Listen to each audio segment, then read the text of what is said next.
Upaya pencarian korban pada hari kedua tenggelamnya kapal Tunu Pratama Jaya di Selat Bali tidak membuahkan hasil.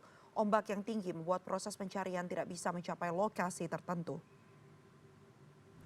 Sejumlah kapal dikerahkan untuk mencari korban tenggelamnya kapal Tunu Pratama Jaya. Salah satu titik pencarian adalah mencapai Muncar, tapi gagal dicapai karena tingginya ombak mencapai 2,5 meter. Ratusan keluarga masih terus menunggu informasi tentang keberadaan keluarga mereka yang menumpang di kapal Tunu Pratama Jaya.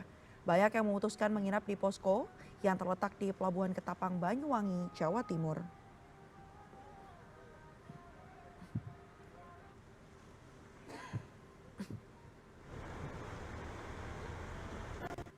Pencarian korban tenggelamnya kapal Tunu Pratama Jaya di Selat Bali pada Kamis malam lalu masih terus berlangsung.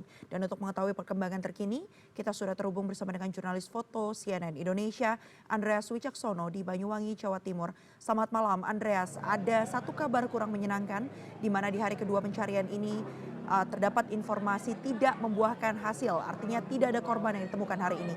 Apa yang jadi kendalanya, Andreas?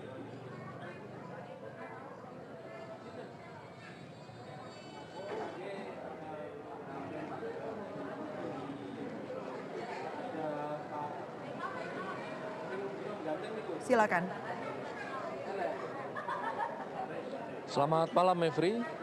Sebelum saya menyampaikan laporan, saya terlebih dahulu ingin minta maaf karena di live per siang tadi sekitar pukul 11, saya keliru menyebut tempat kejadian bencana ini sebagai Selat Madura, yang betul adalah Selat Bali. Mevri, sekitar 45 menit yang lalu telah berakhir konferensi pers yang diadakan oleh Basarnas terkait upaya pencarian mereka satu hari ini. Dan Basarnas mengatakan hari ini mereka tidak bisa atau tidak berhasil menemukan satupun korban. Adapun cuaca yang tadi terjadi di perairan atau di Selat Bali, ombaknya yang ketika normal 0,3 meter, hari ini tadi melonjak sampai 2 sampai 2,5 meter. Dan jarak pandang pun terbatas, yang sebelumnya 10 meter sangat pendek, yaitu 3 meter, dan ini sangat menyulitkan proses pencarian. Tapi dari tim Basarnas tetap mengadakan pencarian pada malam hari, karena pada malam hari arus dari selatan atau dari Samudra Hindia masuk ke arah utara atau masuk ke Selat Bali. Ini diklaim tim Basarnas akan memudahkan pencarian. Siapa tahu para korban terbawa arus kembali masuk, dan pencarian akan dipusatkan di sekitaran Selat Bali. Nah, di sini, Mevri, di belakang saya adalah posko antemortem yang diadakan oleh Bidokes Polda Jatim. Posko ini begitu penting untuk kelangsungan pencarian korban dan pencocokan ciri-ciri korban yang dilakukan oleh staf atau tim Bidokes. Mereka menghimbau dan meminta semua keluarga korban untuk segera melaporkan data-data mengenai antemortem keluarga mereka yang sampai saat ini belum ada kejelasan atau tidak ada informasi mengenai keluarga mereka yang menjadi korban tenggelamnya kapal Tunu Pratama Jaya. Nah, seberapa penting sebenarnya data antemortem yang harus mereka serahkan ke posko Bidokes ini, dan data apa saja? Saya sudah bersama dengan Dr. Tuti. Selamat malam, Dr. Tuti, dari Bidokes Polda Jatim. Sebenarnya seberapa penting data-data antemortem milik korban yang harus diberikan kepada posko ini oleh keluarga korban? Oke, terima kasih, Mas. Sebetulnya data antemortem ini sangat penting sekali, karena pada dasarnya korban itu akan teridentifikasi apabila ada pembanding. Jadi meskipun banyak sekali korban yang ditemukan, nantinya apabila tidak ada data pembanding, dalam hal ini ada data antemortem, maka akan tidak bisa teridentifikasi dengan baik. Seperti itu.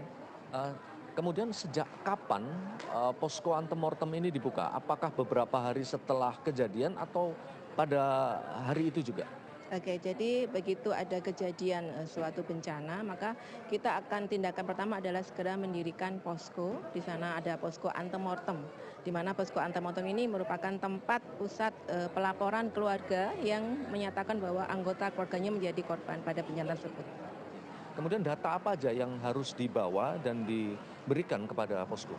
Oke, sebetulnya sangat penting sekali sesuai dengan bagaimana kita mengidentifikasi seseorang.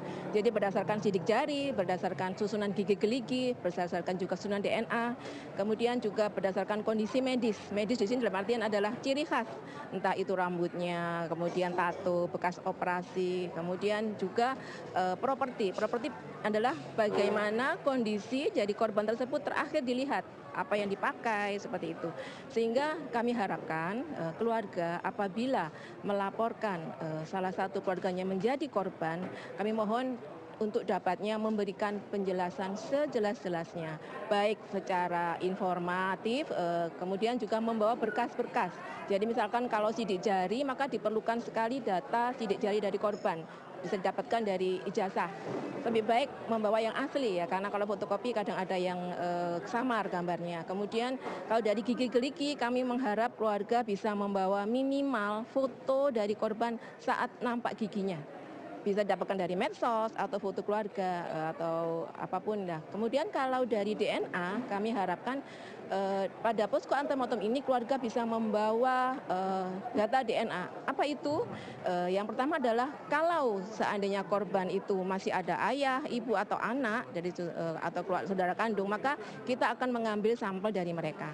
Tetapi apabila keluarga tersebut juga menjadi korban, maka akan kita ambil dari data DNA milik pribadi yang bisa diambil dari barang-barang pribadi korban di rumah, misalkan sikat gigi, sisir, atau keruk jenggot dan sebagainya yang akan mungkin ada jejak DNA milik korban. Seperti itu. Baik, terima kasih banyak Ibu, tetap bertugas dan semoga sehat-sehat selalu dan kita berharap yang terbaik.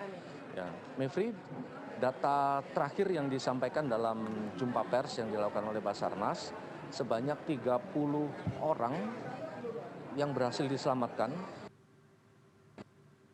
dengan 6 orang yang penumpang ada 53 orang dan ABK berjumlah 12 orang. Total yang sedang dicari oleh tim Basarnas ada 29 orang. Mevri.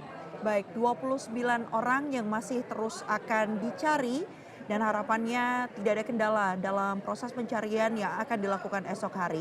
Terima kasih banyak atas informasi yang Anda sampaikan, jurnalis foto CNN Indonesia Andreas Wicaksono yang tadi sudah melaporkan langsung juga dari posko yang terletak di Banyuwangi, Jawa Timur. Selamat kembali melanjutkan tugas.